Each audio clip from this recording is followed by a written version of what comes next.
makakaon kita sang damo kay nasa-stress ang inyong nga iyay. Ayay.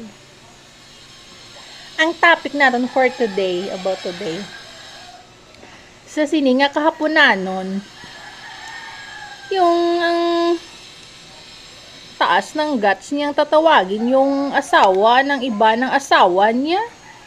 Daw ka nami, bala itampa sa iya ang marriage contract sang asawa sa ginambalan niya nga asawa ko, no? Na umul ko.